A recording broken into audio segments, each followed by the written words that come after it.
Hello everyone, success point Kota channel पर आप सभी का स्वागत है। स्टूडेंट्स, आज जो हम पढ़ रहे हैं वो सीटेट सितंबर 2026 में जो एग्ज़ाम कंडक्ट होने वाला है सीटेट का, उसी में ही पेपर सेकंड के अंदर जो चाइल्ड डेवलपमेंट एंड पेडागोजी से रिलेटेड 30 क्वेश्चंस आते हैं। ठीक है, उसी से रिलेटेड आज हम अपने सिलेबस का डिस्कस करेंगे और नेक्स्ट क्लास हमारी फर्स्ट टॉपिक पर ही आएगी कि concept of development and it's relationship with learning, विकास की अवधारणा और अधिगम, सीखने से संबंध। ठीक है, चलिए सबसे पहले हम ये बता दें कि सबसे पहले जो ये 30 क्वेश्चंस आते हैं इसके, जिसको हम बाल विकास और शिक्षा शास्त्र भी कहते हैं, चाइल्ड डेवलपमेंट एंड पेडागोजी, इसमें सबसे पहला जो भाग है डिवाइड किए गए हैं। इनमें 3 डिवाइडेशन है इस टॉपिक, इस सब्जेक्ट के अंदर। ठीक है, ABC करके। तो फर्स्ट में जो 15 क्वेश्चंस आते हैं आपके 50 क्वेश्चंस, ये एलिमेंट्री स्कूल एजुकेशन।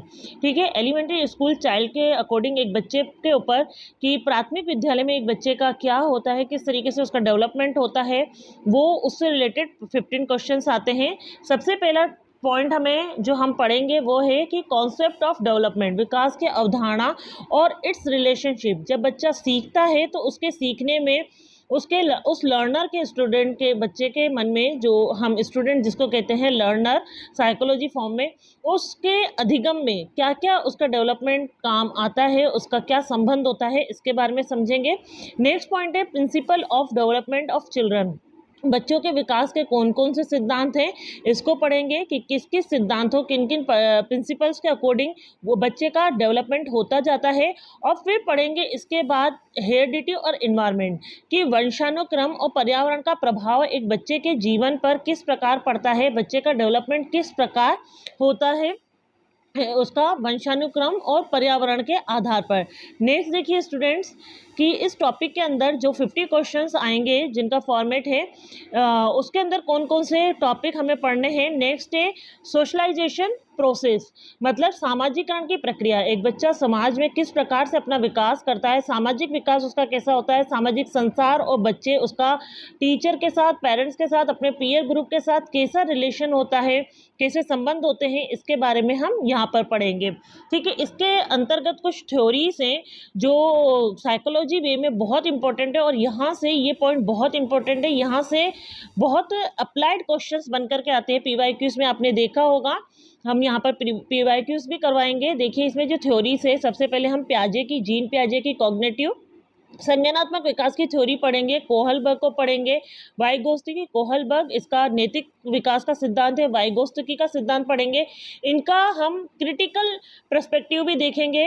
ठीक है, कि किस तरीके से इन्होंने अपना जो इनका प्रैक्टिकल था, इन्होंने जो साइकोलॉजी एक सिद्धांत दिया है और उनका आलोचनात्मक दृष्टिकोण को भी हम यहाँ पर पढ़ेंगे। नेक्स्ट देखिए स्टूडेंट्स, जो यहाँ पर नेक्स्ट पॉइंट है बाल केंद्रित और प्रगतिशील शिक्षा की अवधारणा। बाल केंद्रित मतलब चाइल्ड सेंटर्ड कॉन्सेप्ट को हम पढ़ेंगे कि एक एजुकेशन कैसी होनी चाहिए कि बच्चे को केंद्र में रख करके उसके अवधारणा को समझेंगे, और प्रोग्रेसिव एजुकेशन और किस प्रकार बच्चा आगे बढ़ सकता है, उसका डेवलपमेंट कैसे हो सकता है, इस अवधारणा को भी हम यहाँ पर कवर करेंगे। ठीक है, और देखिए नेक्स्ट जो पॉइंट आता है बुद्धि की अवधारणा, मतलब हमें इसके अंदर इंटेलिजेंस को पढ़ेंगे और उसका आलोचनात्मक क्रिटिकल पर्सपेक्टिव भी देखेंगे।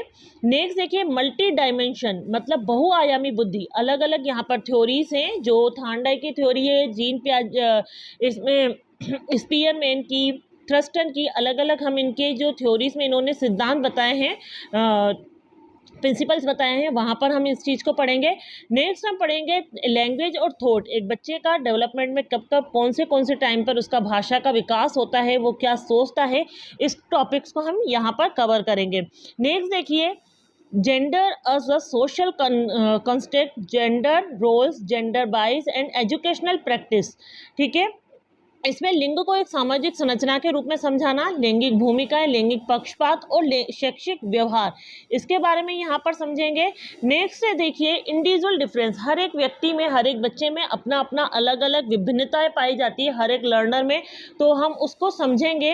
Understanding difference based on diversity of language, caste, gender, community और रिलीजन।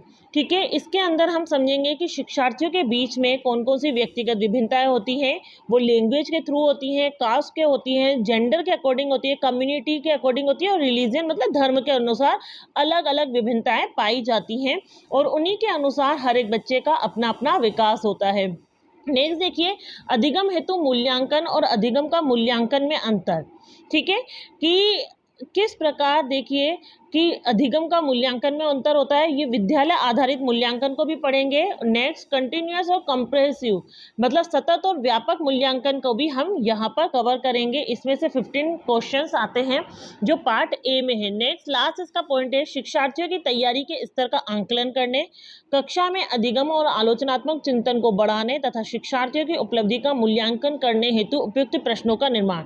देखिए कि एक स्टूडेंट के अंदर किस प्रकार से उसको उपलब्धि मतलब एक अचीवमेंट प्राप्त हो, इससे रिलेटेड भी किस तरीके से क्वेश्चंस फॉर्मेशन होता है, कि किस तरीके से उसकी क्रिटिकल थिंकिंग को हम क्लासरूम में देख सकते हैं, उनकी लर्निंग को इन्हेंस कर सकते हैं, बढ़ा सकते हैं।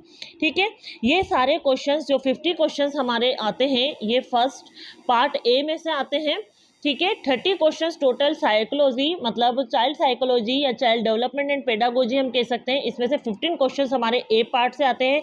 बी पार्ट में देखिए नेक्स्ट क्या है, समावेशी शिक्षा की अवधारणा। ठीक है, इसमें मतलब concept of inclusive education and understanding children with special need, इससे रिलेटेड हम 5 क्वेश्चंस यहाँ पर 5 क्वेश्चंस का फॉर्मेशन होता है। इसमें कौन कौन से पॉइंट्स है देखिए, इसके अंदर क्या क्या पढ़ते हैं। सबसे पहले तो वैसे बच्चे जो एड्रेसिंग लर्नर मतलब वंचित और पिछड़े वर्गों सहित विविध पृष्ठभूमि में आने वाले शिक्षार्थियों की आवश्यकताओं को संबोधित करेंगे, जो बैकग्राउंड्स इंक्लूडेड होते डिसएडवांटेज एंड डिप्राइव्ड। ऐसे बच्चे जो पिछड़े हुए हैं, वंचित हैं, ऐसे बच्चों की आवश्यकताओं को हम पढ़ेंगे, उनको संबोधित करेंगे कि किस प्रकार के ये बच्चे होते हैं, ये किस तरीके से एजुकेशन से या किसी माहौल से आर्थिक रूप से पिछड़े हुए, शिक्षा से रूप से पिछड़े हुए, सामाजिक तौर से पिछड़े हुए, नैतिक रूप से पिछड़े हुए, यहाँ पर हम ऐसे विद्यार्थियों के ऐसे बच्चों के बारे में पढ़ेंगे। नेक्स्ट देखिए कि लर्नर में क्या क्या डिफ़िकल्टीज आती हैं। लर्निंग करते वक्त लर्नर के लिए अधिगम कठिनाइयों को पढ़ेंगे। उनके विकलांगता आदि से ग्रसित बच्चों की आवश्यकताओं को संबोधित करना मतलब बच्चों के अंदर किस प्रकार की डिफ़िकल्टीज आती हैं सीखने के टाइम पर, लर्निंग के टाइम पर, हम इस चीज़ को यहाँ पर इस टॉपिक को पढ़ेंगे। फिर नेक्स्ट है देखिए talented student, creative specialist, able learner. अब प्रतिभाशाली, रचनात्मक, विशेष रूप से सक्षम शिक्षार्थियों की आवश्यकताओं को भी पढ़ेंगे कि एक टैलेंटेड बच्चे के लिए क्या क्या आवश्यकताएं होती हैं, क्रिएटिव स्टूडेंट के लिए क्या होती हैं और स्पेशल बच्चों के लिए, लर्नर्स के लिए क्या क्या आवश्यकता होती है।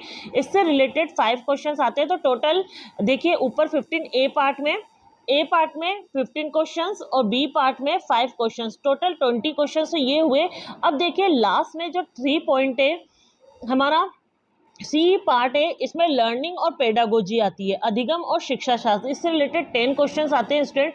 अगर हम पॉइंट वाइज कवर करते चलते हैं तो साइकोलॉजी में से आप मानिए आप 25-26 क्वेश्चंस तो आप कवर कर ही सकते हैं। जब मैंने खुद ने सीटेट दिया था तो मैंने अधिकतर फोकस साइकोलॉजी पर ही दिया था, पेडागोजी और इसी पर ही दिया था और मेरे 26 क्वेश्चंस इसमें सही गए थे। तो 100% मैं आपसे ये कह सकती हूँ कि अगर आप साइको और दोनों लैंग्वेज को कवर करेंगे तो बहुत अच्छे तरीके से आप मार्क्स ला सकते हैं। ठीक है, सीटेट अच्छे मार्क्स से क्लियर हो जाएगा। नेक्स्ट देखिए लर्निंग और पेडागोजी, इससे रिलेटेड 10 क्वेश्चंस आते हैं। बच्चे कैसा सोचते हैं, how children think and learn, कैसे सोचते हैं, कैसे सीखते हैं। बच्चे विद्यालय प्रदर्शन में सफलता प्राप्त करने में क्यों और कैसे असफल हो जाते हैं। देखिए how and why children fail to achieve success in school performance, इसको हम यहाँ पे पढ़ेंगे। ठीक है, अलग अलग टीचिंग मेथड के अनुसार पढ़ेंगे यहाँ पर। नेक्स्ट देखिए इनका पॉइंट है शिक्षण एवं अधिगम की मूल प्रक्रियाएं, बच्चों की सीखने की रणनीतियाँ। अधिगम एक जो लर्निंग है वो एक सामाजिक गतिविधि के रूप में है, सामाजिक संदर्भ के रूप में है। कहने का मतलब ये है कि basic process of teaching and learning, children strategies of learning कि बच्चों को सीखने के लिए हमें क्या क्या रणनीतियाँ अपनानी चाहिए। Learning as a social activity, सीखना क्या है, एक सामाजिक प्रक्रिया है, सामाजिक गतिविधि है। And social context of learning, और समाज के संदर्भ में हम कैसे सीख सकते हैं। तो सबसे ज़्यादा आप देखो तो एक बच्चा समाज में रहकर, समाज में उसकी भूमिका के आधार पर ही वो सबसे ज़्यादा सीखता है, अपने दोस्तों के बीच में, अपने पीयर ग्रुप के बीच में।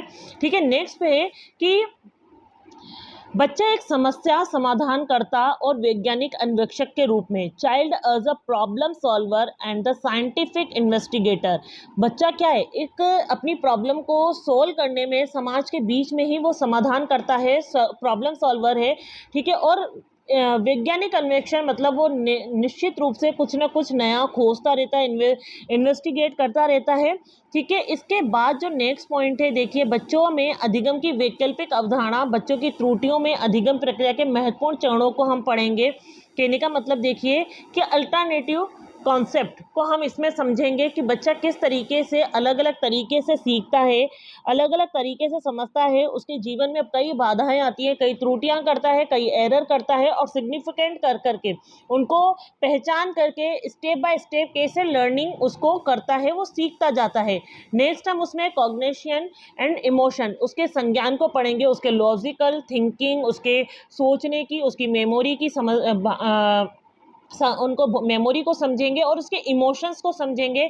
नेक्स्ट पॉइंट है मोटिवेशन एंड लर्निंग। ठीक है, इसमें किस प्रकार बच्चे के अंदर इंटरनल मोटिवेशन होता है और बाहरी एक्सटर्नल मोटिवेशन देकर के हम उसमें लर्निंग कैसे ला सकते हैं, इसको पढ़ेंगे। नेक्स्ट देखिए अधिगम में योगदान देने वाले कारक, factor contribute of learning. Learning के कौन कौन से फैक्टर्स होते हैं, पर्सनल भी होते हैं और इन्वायरमेंटल भी होते हैं, कि समाज के द्वारा, पर्यावरण के द्वारा भी कुछ फैक्टर्स होते हैं जो बच्चा सीखता है 100%, और उसका खुद के एफर्ट्स भी होते हैं, पर्सनल एफर्ट्स भी होते हैं जिनसे वो सीखता है। तो टोटल 10 क्वेश्चन हमारे लर्निंग और पेडागोजी से आएंगे। ऐसे टोटल हमारे 30 क्वेश्चन आएंगे।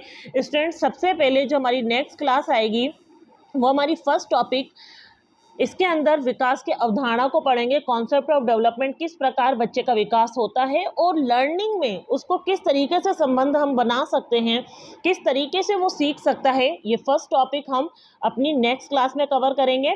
हमारी डेली क्लास सुबह मॉर्निंग में चाइल्ड डेवलपमेंट की 9:30 पर आएगी, और हमारी जो नेक्स्ट इवनिंग क्लास है वो 2 डेज हमारी एसएसटी की क्लास, 2 डेज हिंदी और 2 डे हमारी संस्कृत की क्लास आएगी। ठीक है स्टूडेंट्स, आपको वीडियो कैसी लगी? वीडियो को लाइक शेयर सब्सक्राइब करिए। धन्यवाद।